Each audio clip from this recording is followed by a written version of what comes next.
Welcome back to the Metric Stack podcast. Today, we're joined by Marissa Homere, VP of Marketing at Irwin, not the toy company, but the investor relations software company.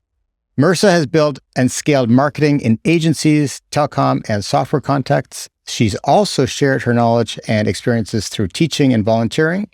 My name is Allan Villa, co-founder and CEO of Klipfolio, and I'm joined by Lauren Thibodeau. Welcome to the show, Marissa. Thanks for having me. I appreciate it. Marissa, we're thrilled to chat with you today about annual recurring revenue and specifically marketing contributed ARR. But before we get into the marketing part of it, could you just set the stage for us? What's the kind of business context we should have in mind for today's conversation? Yeah, for sure. So both of those metrics generally are most relevant for SaaS-based subscription businesses, ARR being annual recurring revenue, and then marketing contributed ARR being the contribution of marketing efforts towards that number. It's generally the number that a lot of SaaS companies are valued on and really important at executive tables and I would say in the larger technology space. Yeah. So, just for context, MRR is the monthly, right? ARR is the annual equivalent. So they're normalized for either monthly or annual. I think most people on this show get that. But, marketing attributed ARR, marketing has always been one of those things that it's how do you specifically get into that and, attribute that revenue portion to marketing initiatives? I think that's what everybody's probably struggling with. Yeah. So, there are simplified ways of looking at it and there are more complex ways of looking at it. I think generally speaking, when I look at it, it's how much of the ARR that has been generated can be either influenced by marketing or directly contributed. So we all know that it's easier to directly contribute something from, say, an ad as the last touch or an organic search result. But I do think that technology is getting a little bit better and also at the same time a little bit worse at measuring marketing influence on, even lead numbers or opportunity numbers. I do think that, the best way you can look at it is of the entire customer journey. Did marketing play any part in that? And that's a combination of,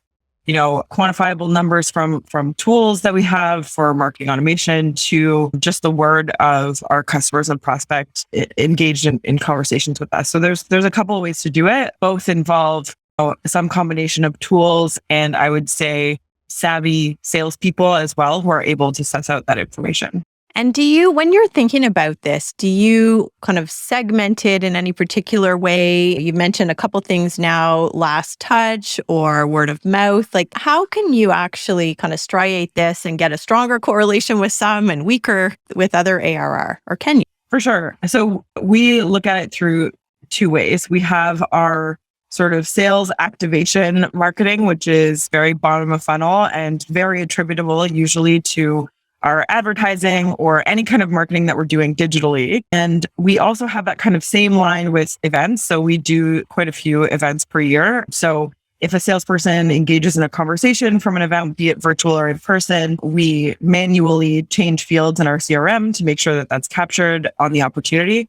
And then there's this concept of marketing influenced, which is harder to measure, or it's something that I think a lot of marketing and sales teams create friction over, which is, who got it first and who should get the credit. And I think it's kind of a broken way of looking at it. And generally speaking, the B2B Institute at LinkedIn has a whole great report on 2030 B2B marketing trends, but you are capturing mind share with your future buyers. So as much as you can do that through brand building and awareness efforts, whether they be online or in person, and capture that sort of touch point, it doesn't matter if it's 12 months or 18 months down the line. It's good to have a record of how marketing was involved in that particular prospect's journey and in the sale of your product. So generally we segment it into influenced and sort of activation.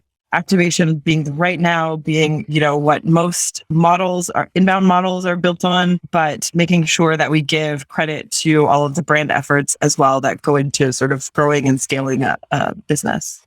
Okay, so that makes sense. So we've got very sort of future-looking influenced type of activities. This is your content, display, advertising, anything that is brand building. And then there's the stuff that is very specific, like as you said, like an event. That's a great example, right? So somebody comes to the event, you tag them with the reader, and they're right in the CRM, and then you can run a report and say, okay, well, what was the ARR that specifically came out of that event? So that one is crystal clear. And I think to sort of simplify what you're saying is, if you just at the top end segmented by influenced, and what was the other one? It was activated, like sort of long-term and short-term, high intent, low intent. I think that's sort of a good place to start. Absolutely. It's the only place to start, really. Yeah. Especially if you want to look more than 6 months out, you need to have both of those components. How do we take into account, you talked about the customer journey. I mean, I've talked in the last probably 2 months, a huge customer and a really small customer. They both struggle with the buyer journey and the fact that it's not a straight line. How do you kind of track some of this influence when customers might be talking to other people, they might get a word of mouth referral, they might be doing all kinds of things that aren't visible?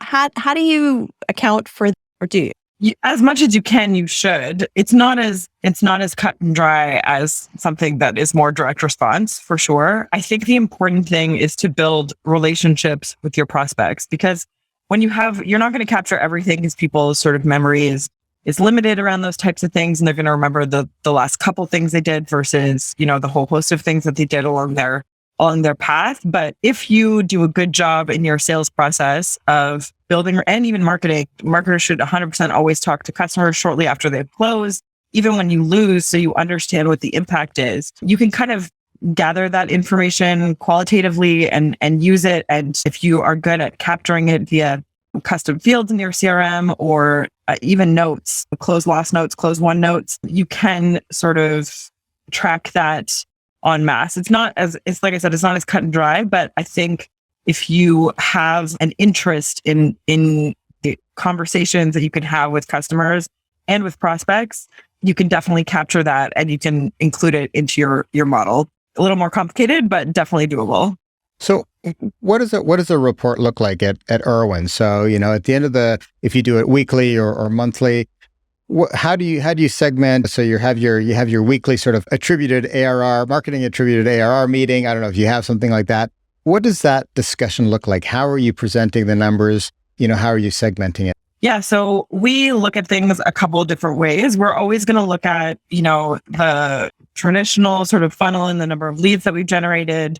But one thing I think that we do differently is if somebody has been prospected by an outbound sales rep, for example, 3 months ago, and they download a piece of content after, we capture both of those pieces of information. So, or vice versa. So if the deal is created off of an outbound conversation, the primary source of the deal is going to be outbound. But when we look at from a reporting perspective, we include those outbound deals as marketing influenced. Mm-hmm. So we look at everything together, and we do that for pipeline predictability and for understanding the sales cycle. So it helps us, the more data we collect over time, the easier it is to see how long that buyer journey truly is. If somebody engaged with a piece of content, they obviously have very low intent compared to somebody who said, I want a demo of your product. And we want to know both of those things. And I think like I said earlier, like the friction that's created by marketing and sales team or fighting who gets credit, it doesn't matter at the end of the day. All that matters is that both teams are sort of collectively growing together in the best interest of the business. So we look at both things, but we look at them in a very blended way so that we have an idea of our pipeline. I would say, like, if you're talking about weekly, pipeline is probably the major piece of conversation. If you're talking about sort of long-term, that's where we separate them out and look at them a little bit more from a 10,000-foot view than so zoomed in. And are you looking at these details on a prospect by prospect basis? So you could say, okay, we've got, company AB, we've had 3 people that are part of that company. They receive these sales touches, they receive these marketing campaigns, be it display or paid, and maybe 2 of them are on a remarketing campaign. Does that sort of give you a full picture of how they're responding and how they're engaged? Sometimes, generally speaking, so we actually, and I'm a big advocate for lead grading as well as a concept, because as opposed to the scoring, which is based on activity, which is kind of what you're alluding to. So one person does this and they might be super hot as a lead, but they're the wrong person. That gives you some kind of false indication about how that sort of prospect journey is going to go. So we split them out into our perfect ICP. Perfect is probably not the best word, but our ICP and who are grade A. And then we have kind of the grade B who maybe are at the right company, but they have the wrong title. Yep. Or they don't necessarily fall into our ideal buyer. And so we use that information to look at things from an account level. So our sales team and our marketing team and retargeting really focus on that grade A side, and we nurture grade Bs and then implement more sales tactics on those to try to get to the right contact. But we try to split it out based on actual and ability to buy as well, I'd say. That's good. Can you think, whether it was at Irwin, Marissa, or even in some of your other previous work with other clients, et cetera, can you think of any aha moments that stand out for you, or examples where collecting all this data, you've actually said, oh, look at this. This is something we've noticed that we wouldn't have learned otherwise? A great question. I feel like I've had many of those moments in my time. I think a really good example of that is still B2B, which is interesting, but is positioned as B2C, which is Realtor.ca, which was a long-term client and is still a long-term client, I believe, while I was in agency. And we parsed through so much data. We did interviews with realtors as well as with home buyers. And the data actually pointed us to a gap in the user journey, which was that people don't necessarily know what Realtor.ca is while they're renting. But if you've ever had to buy a house, you automatically know what it is because they are the keepers of MLS. So there was like a huge opportunity in the rental market to sort of build that awareness with people who might not actively be in market, but who would have the potential to buy later, to sort of help increase their growth pattern. I'd say we noticed it as well when I was at Phone Canada, which is a telecom company, just in how we were building our marketing program, very bottom of funnel, very lead focused. And that was sort of the main KPI of the marketing team, when there was this whole opportunity to sort of acknowledge someone's awareness of need before they kind of get there. So typically in telecom and internet services, which I've done a lot of work in both of those groups, brands advertise on price and features. And there's no emotional sort of aspect to that kind of business. Generally speaking, if you look at some of the larger companies in that realm, and we decided to go a totally different approach. We're a B2B voice over IP company, and we put up billboards. We went to events. We sponsored events in certain verticals. Our advertising was very much based on emotion. I think at the time it was like the 80s called They Want Their Phones Back. And we built a whole new pipeline around that kind of awareness building effort that we were able to see just from examining our pipeline, looking at how high costs we're getting and looking at the market and talking to customers and prospects and seeing that there just was this huge opportunity to be different, and to do it in a way that more traditionally lends itself to marketing and advertising versus this new demand generation. And I would say like growth at all costs kind of model that we see in a lot of SaaS businesses now. So let me ask you one of those kind of fast information questions. And I know that every business is going to have a different target audience, and every business is going to find different platforms on which to promote and message their products. Have you found that there's certain either display or certain paid platforms that are really contributing to ARR or to new wins, or are there some that are getting you lots of volume and that are just not as good quality? A really good question. And like you said, it is a little bit different depending on the business. But I would say LinkedIn, which is funny because at the beginning of my career, when I was an agency, I would never really recommend going the LinkedIn route at the time. But over the last couple of years, they've stepped up their platform, they've stepped up their service, and the service that they're able to provide to vendors or to advertisers. LinkedIn has been major over the last couple of years in direct contribution to ARR. And I think a lot of marketers get caught up in like, oh, it costs a lot per lead, but so does everything else. And if they're actually turning into pipeline and then into revenue, then I think that's what matters. Yeah, it's interesting you say that, because I think LinkedIn has definitely upped their game. I think it is expensive, but their ability to pinpoint and segment, it used to be that Facebook was the leader in that category, but LinkedIn has caught up. And, for a business audience, for a business message, they're awesome right now. Yeah, they're great. And I would say too, like Facebook and Google have kind of gone the other direction for me. Like I used to be a big advocate of Google, and I still am to an extent, but they've also gotten more expensive and they've gotten relevant to the buyer. They're always going to be a part of the buying journey, I think. But in context of, Google is really great to capture high intent leads, and they still are. But I've noticed over the last probably 5 or so years, just more of that budget moving to LinkedIn for a B2B sort of company. And Facebook is great. They have amazing targeting capabilities. I think the rise of certain companies like metadata is a great example of how cumbersome the advertising experience is, and how someone can take that and make that easier especially for a B2B market, is really indicative of, I think, where that side of the market is going, unless they change things. But yeah, the quick answer to that question would definitely be LinkedIn. That's awesome.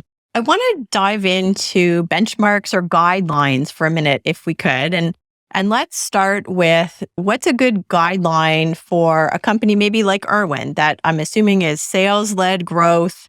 Maybe you've got an established geography you're working in, so it's kind of a known market. Like, what's a good guideline for how much of your ARR marketing should be contributing to? Is it half? Is it 20%? Like, what does great look like?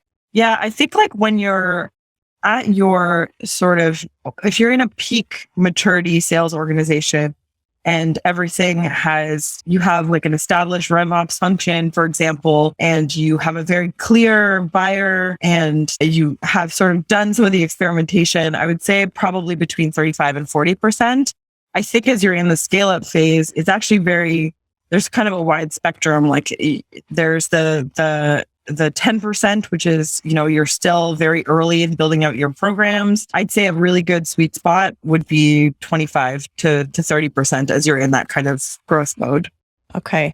And I want to piggyback on that a little bit and just ask, how does that change if we look at, say, a product-led growth company, or one that's even going with community-led growth that isn't sales-led?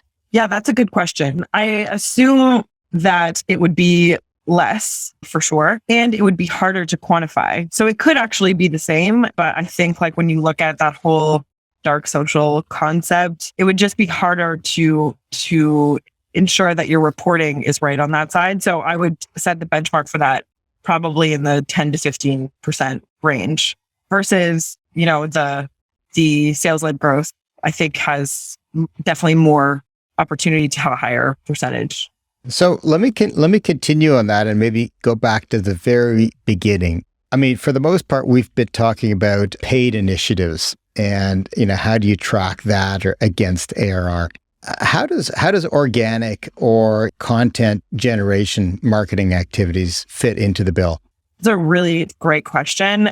And, it's great because for me at this stage now, they're so blended in my mind that there is less of a distinction. And I think that's important because it gives content a little bit more of a seat at the table when it is so well integrated into, if you're truly talking about demand and building out demand, content is such a large part of that, whether you pay to sponsor it or whether it's found organically. And I think that, to me, the paid ends up being more expensive than the organic side, but the organic side takes longer. And I think that the beautiful marriage of those two things together is you're doing it to be valuable and you're doing it to be helpful to your end buyer.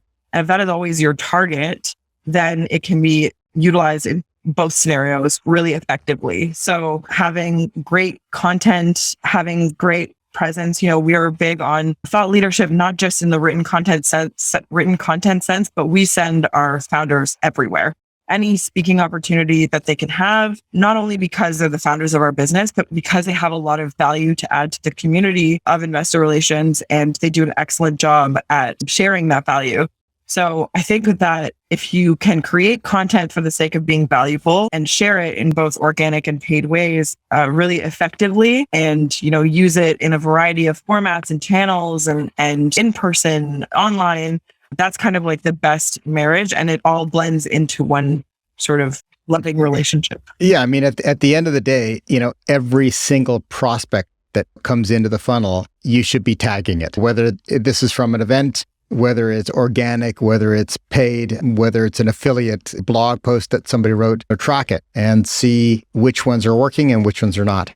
Yep, absolutely. And I think be very clear about what you mean by working as well, right? Like, I think if you have a really strong understanding of your definition of success, and sometimes that's leads, but sometimes that's just intangible. So when you hear customers and prospects saying like, that was actually like the best piece of content I've read in my space in 20 years, and it was really helpful for me, and thank you for that. Or, the intangible, like, oh, I see you guys are growing really fast and it's really great to see what you've done. And I think if you have very clear definitions of success and that those definitions are very well shared and understood by your executive team, it helps marketing become more of a partner in the overall organization. Awesome. Marissa, you mentioned a couple things already related to the pipeline, sort of other things you look at on your reporting and context, but could you give us a short list of what this metric pairs well? Yeah, for sure. I think it definitely pairs well with opportunities generated and conversion rates from leads to opportunities, as well as, your close rate is a really important thing. So there's marketing contributed ARR, which is generally a number. And then there's the percent of new ARR, percent of net expansion ARR as well that it can contribute to. So I'd say it pairs very well with those. And then kind of the standard, I would say, like leads and conversion rates as well. But generally speaking, I would focus on the opportunities onward to the sale, and then the expansion ARR that comes from, doing great customer marketing as well. Yeah, I think that's really valuable. I think more and more we're seeing that marketing is really being held to account on the opportunity or revenue side. So quality, not necessarily just quantity, quality really matters. 100%. And I've seen both sides of it where it was, people saying it's just a numbers game, and if we get more, we'll get more. And it's never true, unfortunately. But I do think that finding the right people, engaging the right people, and having enough conversations with those right people will get you to the revenue numbers that you need to be at, more so than how many leads can we generate when those leads are either not the right fit or not ready to buy. That number just screams vanity to me. Any last words of advice for a marketer starting to pay more attention to attribution and the revenue journey? I definitely think my best advice is to focus on it because, like I said, it makes you a partner in the business more so than just a cost center. And it allows you to have meaningful conversations about growth of the business and engage in, being a key and instrumental part of the scale that comes with focusing on these numbers. And I do think that my best advice is to make sure that you understand it, understand how something like brand contributes to it, even if it's a longer game, so that you can have a seat at the table when it comes to the future of the business that you're working with. Marissa, thank you so much, everybody. Marissa Homere, VP of Marketing at Irwin, on the blend of both sales and marketing contributing to ARR and really looking at tagging every last little lead that comes in. Marissa, thank you so much. Thank you so much. If you enjoyed today's conversation about metrics and data, be sure to check out Metric HQ, our online resource for the metrics that matter most to you and your business.